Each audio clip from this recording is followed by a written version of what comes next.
I want to illustrate to you the importance of selecting the correct yarn and weight for your specific projects. And I will use an illustration of the crochet scarves, ruffle scarves that I've made. I'll give 3 illustrations. The first one is this.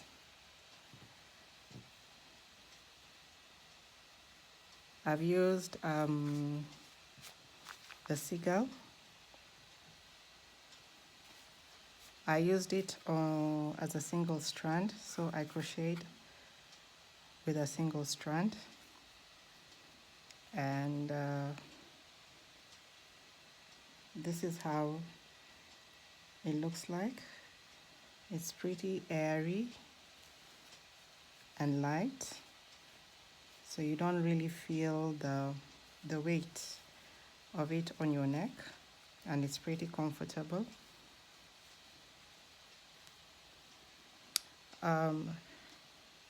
I like how the pattern actually just comes out.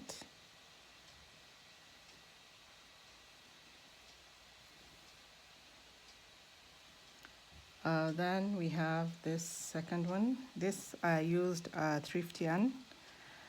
I bought a sweater from the market, unraveled it, and then used the thread to make the scarf. It also maintained the ruffles at the end.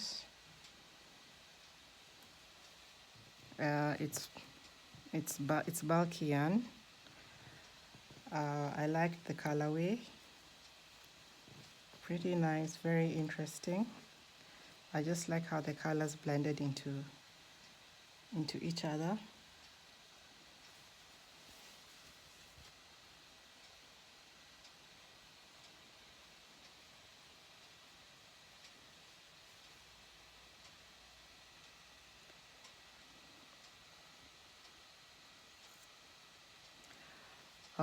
Then we have this other one.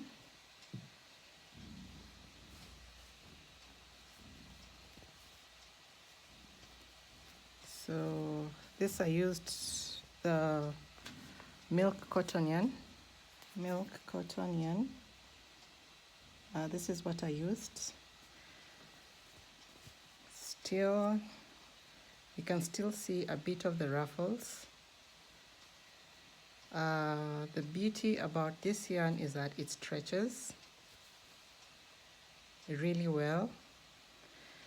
So if your project is dependent on size, you may need to do a swash to actually know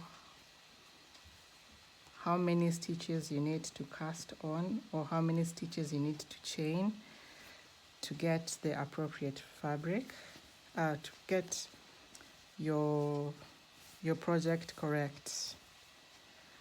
This is pretty soft, very nice. I like the feel of it. It also looks really, really nice. It gives a nice polished look.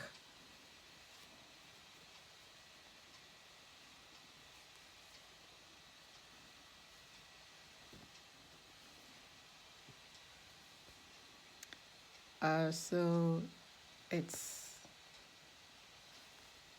it'll take a bit of trial and error for you to actually know the correct yarn that you need to use for your project, because different kinds of yarn give you a different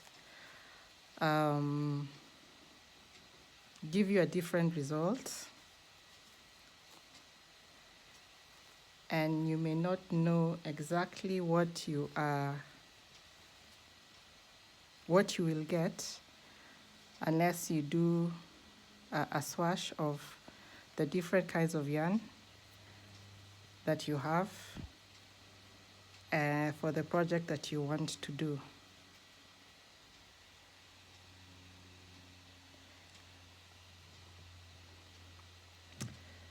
Yeah, so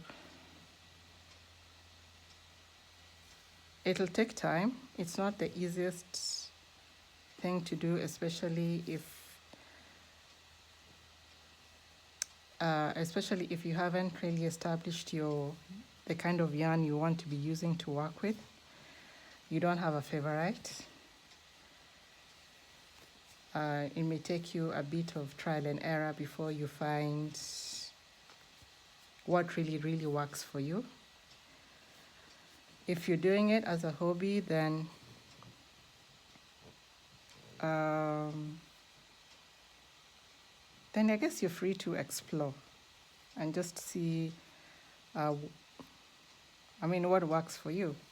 But if you're doing it as a business, then there are a lot of factors that you need to consider before you settle on a certain kind of yarn, because yarns are priced differently and they produce different results. And if you want to maximize on your profits, it may mean that you do quite a bit of